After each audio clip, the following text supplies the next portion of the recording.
sûr, à partir du moment où tu joues de moins en moins, et moi qui l'ai connu, je sais que c'est un compétiteur né, il adorait s'entraîner, et j'ai même un match amical, il avait besoin de jouer, il voulait être titulaire.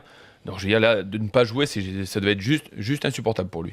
Et dans le groupe, il était comment? Il avait du caractère? Il était un peu Bien sûr, c'était un joueur de caractère qui était bien sûr très fixé sur ses perfs personnels avant tout, mais à côté de ça, qui était vraiment facile à vivre, qui quand il était bien, et moi à mon époque il jouait et tout, c'était un super coéquipier. Ça régale. Ah ouais, non mais franchement, et puis sacré joueur quoi, vraiment. Terrain, oui. Non, mais c'est là qu'on va le regretter. On a beaucoup recruté au PSG et bien sûr de très bons joueurs, mais Néné faisait partie des très bons joueurs déjà en place. On va le regretter sur sa qualité de joueur, sur le joueur. Non, puis pas oublier les saisons qu'il a fait, et notamment la saison dernière, parce que je crois qu'il a été déterminant et important. Quand tu sortiras les statistiques de Néné, tu vas voir qu'elles sont hyper impressionnantes. 21 buts l'année dernière, Luis Greg, il était co-meilleur buteur du championnat avec Olivier Giroud. Je pense que l'année dernière, il a tenu la baraque correctement.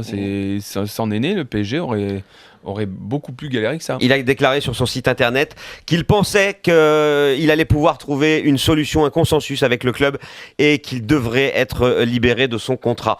Donc je pense qu'il faut se faire une raison. Un accord des deux côtés. On ne reverra plus Néné sous le maillot du Paris Saint-Germain.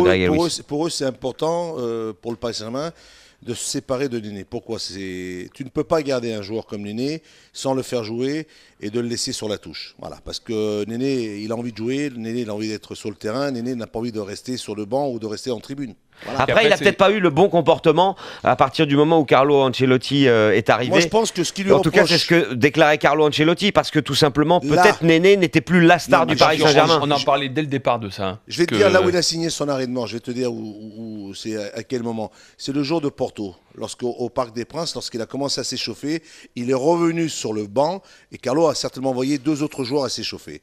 Et lui pensait qu'il allait rentrer. Il n'est pas rentré, il a commencé à faire des réflexions. Et le match d'après, il a été écarté. Voilà. Oui, il ne faisait plus partie du groupe. De toute manière, Néné n'a jamais eu l'habitude de ne pas jouer. Donc à partir du moment où il ne joue pas, c'est sûr qu'il a un mal-être qui mais ça peut se comprendre. Ça peut se comprendre, mais en même temps... Parce que Néné, il a mis 21 buts la saison dernière. Il voit les prestations de Javier Pastore cette année qui ne sont pas exceptionnelles. En tout cas, avant le match contre Porto. Et du coup, il ne doit pas comprendre, Néné. Il doit se dire, mais attends, moi j'ai mis 21 buts, je suis le meilleur buteur du club. Et on ne me fait pas jouer, on fait jouer un joueur qui n'est pas en forme. Voilà, c'est cette façon de penser qui doit l'amener justement à cette décision. Mais c'est le nombre de matchs qu'il a joué, il en a joué heureux 120, entre 70 et 120.